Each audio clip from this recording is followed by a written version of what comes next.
Probably heard by now that unfortunately Twitch has passed away by suicide. But today we're specifically going to be talking about Twitch, suicide, mental health, and therapy.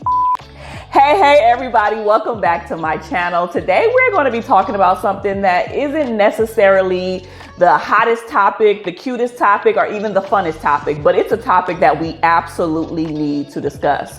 And we are literally going to be talking about Twitch today. So before we even get started today, I want to hear from you. When was the first time that you can remember when you were introduced to Twitch and who he was?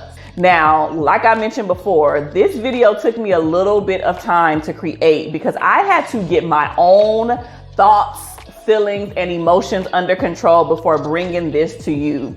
Now, I have experienced suicide from multiple aspects. So as a licensed therapist, which we're going to talk about it from that perspective in this video today, I have worked with tons of clients who, experience depression, anxiety, who has been suicidal, who has attempted suicide, all of those things. But I've also had people in my life who also have died by suicide. So this video is going to be inclusive of me giving you guys information from a licensed therapist perspective, and also me giving you information from a personal perspective because it's also very near and dear to my heart. When you are a licensed mental health professional such as myself, stuff like this hits you on a completely different level, especially when you have devoted your life's work to not only helping people have healthy relationships, as you guys know is one of my passions, but also just spreading the news, the information, breaking down stigmas about mental health, period. And I think that this is such a powerful topic to talk about. Unfortunately, it's under not the best circumstances, but it's a way for us to continue to have an ongoing conversation about something that is plaguing our whole entire community. And I'm not just talking about the Black community, I'm just talking about the community in general. Full disclaimer, if you or someone you know will be triggered by the content in this video, trigger warning, don't watch. This video right here is not about the views, it's not about the likes for me, it's about literally saving someone else's life. And before we even get into the 3 things that I really want to talk to you guys about today, there is a suicide and crisis lifeline that you can contact at any given time if you personally need help and assistance. Just like we use 911, there is another number called 988.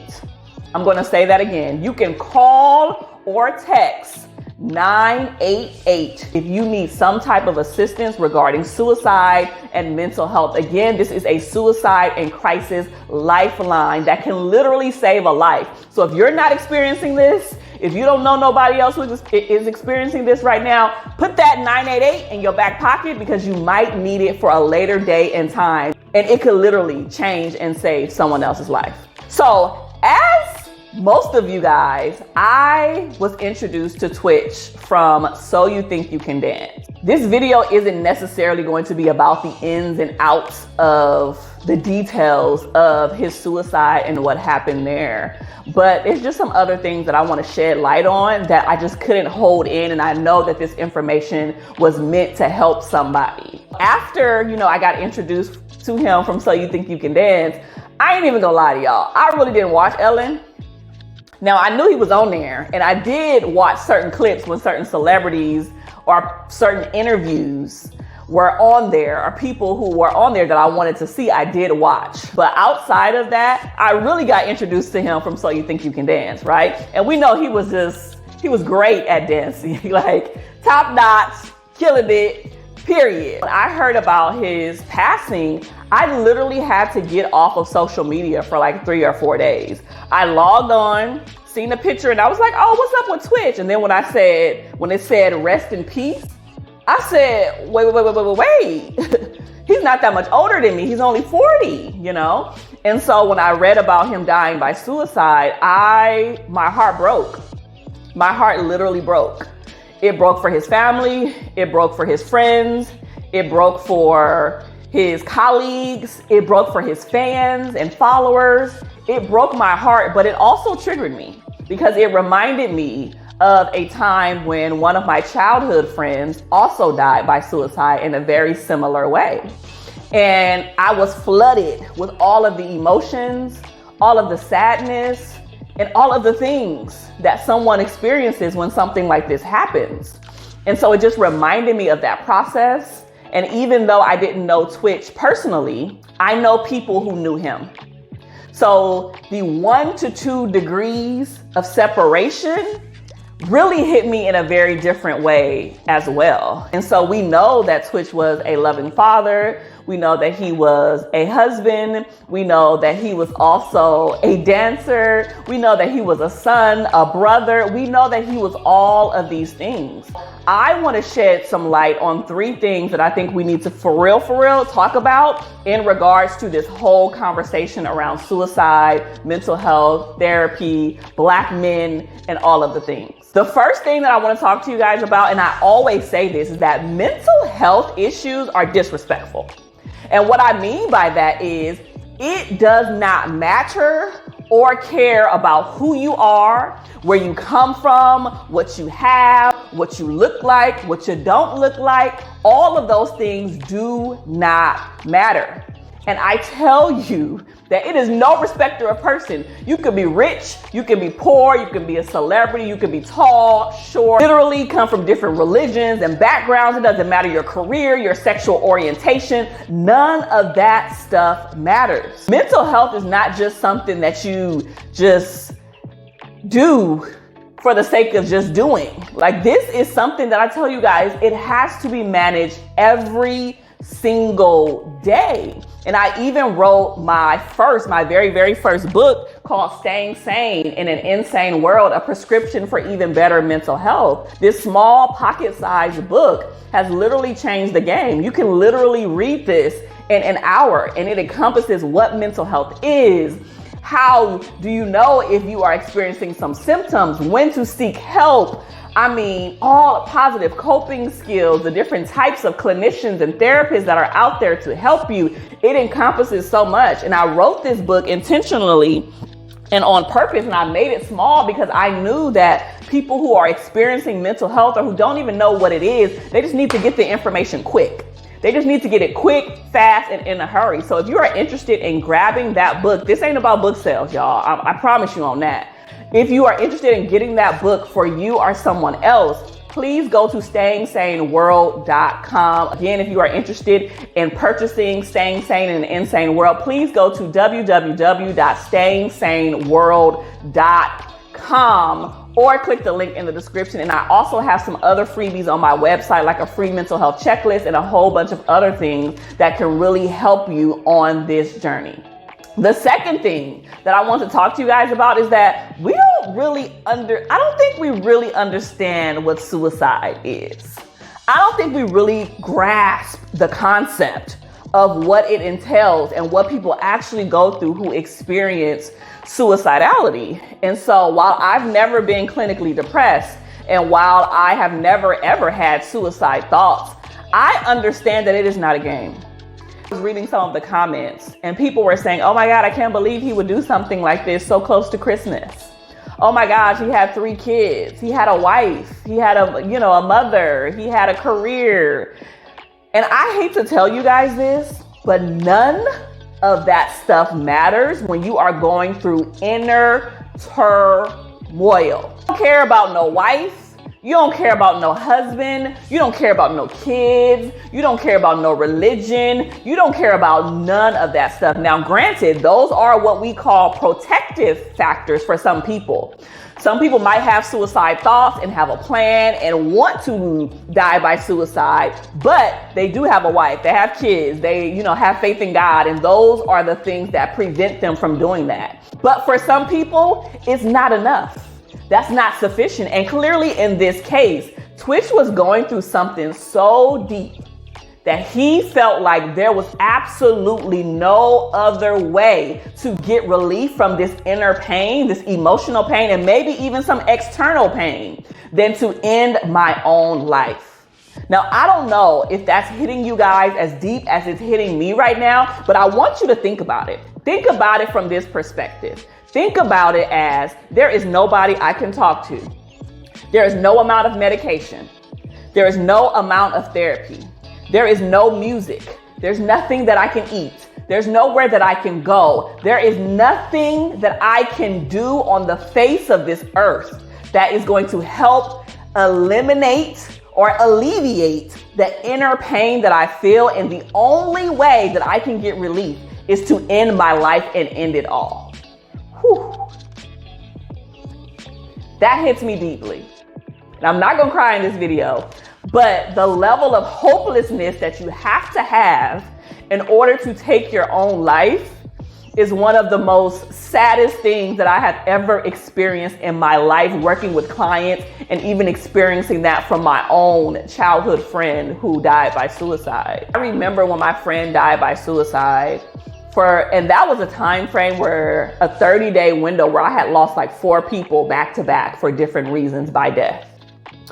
And it was probably about 2 weeks, y'all. Probably 2.5, I'm not even gonna lie. 2.5 weeks of me feeling like bleh. I can't say that I was clinically depressed and I knew that I was grieving and mourning, but it was like, I didn't want to sleep. And y'all know I'm a sleeper, okay? I'm a napper. I'm an 8 to 9 hours of sleep every night kind of girl. I didn't want to eat. I didn't want to shower. I didn't want to work. I didn't want to do nothing for my business. I was so extremely sad. And I was just like, what is this, right? But what that experience allowed me to gain was that, whoa, it gave me a deeper insight to what my clients who do experience depression at a very clinical and deep level, what they go through on a daily basis. I only went through that for 2.5 weeks. Can you imagine going through that? And can you imagine what Twitch was going through? Probably daily, for weeks, for months, and I would probably say even years with no relief. I'm not talking about, oh, I feel bad today and tomorrow I feel better and then I feel good again. And then I'm talking about consistently not feeling like yourself. I can't even imagine what that feels like and what that's like. And another thing, while we're talking about how we don't understand mental health issues as a society and suicidality as a society, I want us to remember that people who die by suicide, they know they're going to hurt people. Twitch knew that he had 3 kids. He knew that he had a wife. He knew that he had a mom, a brother. He knew that he had tons of fans and people that he's worked with who love and care about him. He knew all of that. Don't think that they don't, because they absolutely do. But again, that's not enough, unfortunately, for some people. And so it's really sad when you feel like all of the things that you know you're going to leave behind. He knew that his kids will grow up without him. He knew that his wife would be a widow. He knew that there would be tons of followers and friends who would be so sad and who would never be able to see him DJ and dance again. He knew, but still it wasn't enough. And you know, one of the things that I want to share with you guys, and this is something that we learn, you know, clinically as a licensed therapist. And this might be a hard pill to swallow for some people, but when someone wants to die, they will die. When someone wants to end their life, for real, they will end their life for real. There is nothing that most of us can do to intercede, to intervene, to interrupt, to change their mind. And that's why so many of them, and so many people who struggle with suicide, they don't tell people, they don't tell their loved ones, hey mom, yeah, I'm gonna go ahead and end my life today, because they know that their loved ones will try to talk them out of it. They know that they're not gonna talk to their spouse and say, hey babe, I can't do this no more, because their wife would be so crushed, their partner would be so crushed and heartbroken and try to talk them out of it. This is why nothing goes said about it. This is why Twitch went to a motel and ended his life by a self-inflicted gun wound. He didn't go make a whole announcement to everybody about it, because he knew what he wanted to do and he was going to fulfill that whole entire thing. Now, I also believe, we're not going to get into this part here, but I also do believe in divine interventions. Okay. I have a friend who is a licensed therapist who struggled with suicidality, and he has attempted to end his life, I believe, on 2 different occasions by a gun, and both times the gun jammed. Can't nobody tell me that that wasn't a divine, godly intervention for him. So when we know that someone wants to die and they're for real serious about ending their own life, and we know that there isn't anything that we can do to prevent that, there is a level of guilt and a level of shame that comes with that, because we naturally feel like, well, we should have done something. We should have seen the signs. We should have asked him how he was doing and if he was okay. We should have checked in. We should have called more. We should have hung out. We think about all of the times and the scenarios that all of the shoulda, coulda, wouldas go through our mind, right? And I feel like that's human. That's natural for us to do. But again, there is nothing, and I want to free up somebody and relieve somebody of the pressure of feeling like you have to be somebody's savior. You don't have that kind of power.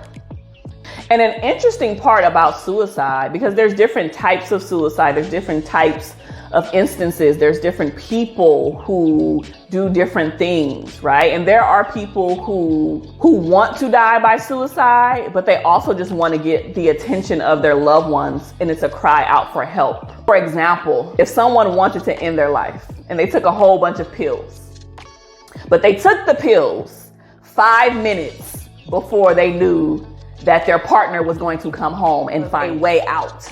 They were looking to be saved. They didn't really for real want to die. They just wanted to get the attention of those around them to actually get the help that they needed. While I'm here, another thing that I want you guys to know about suicide is that women attempt suicide more, but men actually complete suicide more.